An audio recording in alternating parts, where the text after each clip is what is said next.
The next 6 weeks could be some of the most critical in the 2024 campaign. That's the argument that NBC's chief political analyst, Chuck Todd, makes in a new piece that's out today. That, combined with the new data from Super Tuesday exit polling, sheds a light on how this political battle could unfold. NBC's political editor, Mark Murray, is with me from D.C. And look who's here from D.C. in New York on set with me, Chuck Todd. Remote partners. All right, lay it out for us. Yes. Why are these 6 weeks? I was just talking about everything's upended. The important 6 weeks are supposed to be September, October. Sure. Right? Well, the reason I pointed out here is that if you look at the last two incumbents that won re-election, George W. Bush and Barack Obama, right after their opponents were coronated, they were behind, had a resource problem, right? They didn't have as much cash. The incumbent Death Star did, right? This is when George W. Bush and team framed, questioned Kerry's war record, and he didn't have the resources to fight back in time. Mitt Romney, this was the period of time they turned Mitt Romney's Bain Capital experience into a liability. And Romney didn't respond. He was he was low on cash. Well, this 6 week period, Biden has this advantage right now. He's going to press this financial advantage. We're going to start to see the first hits on Trump. What works? What is their framing? What is their theory of the case? We're going to learn a lot. But if he wins re-election, it'll be because he set the predicate correctly in these 6 weeks. And that's what I'm curious to watch. So he's going to figure out now he needs to. what to do when everybody's paying attention, because most people are not paying attention right now. Right. You want to, you sort of you got to lay the groundwork for what you hope becomes your closing, essentially the argument you're making for that slice of voters in September and October. Look, it's very possible that in this rematch environment that nobody tunes in until October.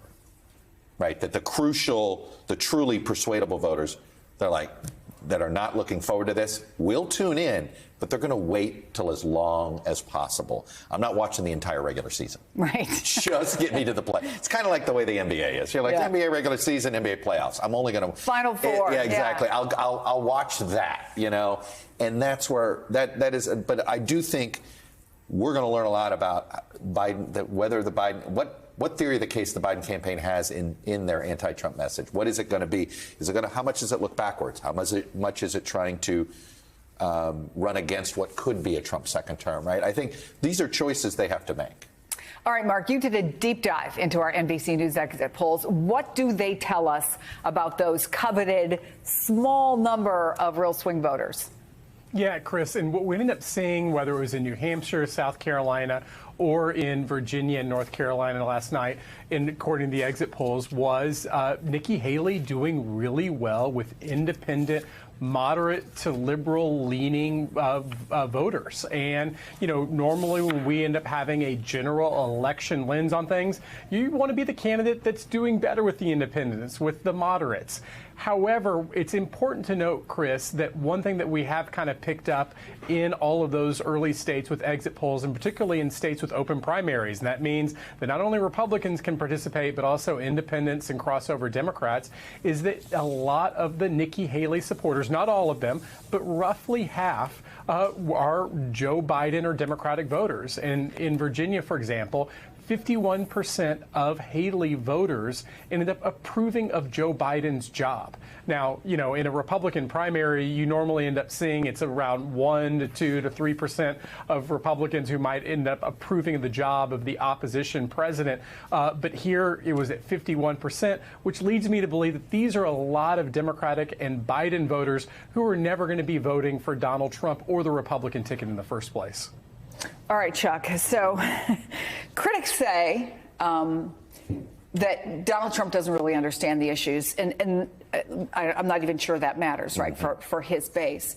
How much will the issues matter and how predictable are they? And I ask that because we always say it's the economy, stupid, like we've been saying that since James Carville said it. Then we said it's going to be reproductive rights. That's what we saw in 2022. Now, what the exit polls are showing us is it's immigration. Yeah. Or is it maybe not as much about the issues? Yeah, I'm not as convinced that immigration. I think we're looking at a Republican electorate telling us what their number one issue is. We're not looking at the American electorate that way. I'm not saying that, I am yet to be persuaded that a voter who's vacillating between the two parties is an immigration voter. That doesn't mean they're not concerned about it, but is it a voting issue for them? Is there somebody out there, I'm for Biden, but for his handling of the border? I haven't seen that voter yet. Abortion issue still has one of those, but, you know, I'm just voting on this. Women. Exactly. There's a lot of those single issue voters on here. So, look, I think that Trump has set up a predicate here, you know, by going really dark, by saying the country is, you know, is in a mess and all this stuff. He's made himself where his campaign only succeeds if events match his rhetoric. He's painting a picture, so it's almost like he needs a migrant crime wave in October, okay? He's claiming it exists. It doesn't exist. There's incidents. There's that one incident in Georgia. If it's something that feels like it's happening all over in October, I accept the premise that, yes, that could then suddenly be a hit swing voters. But my point is, he needs outside events to, I think, create create support for his theory of the case, where Biden, in some ways, look, I'm still of the mindset that it might be abortion may be the only issue he needs.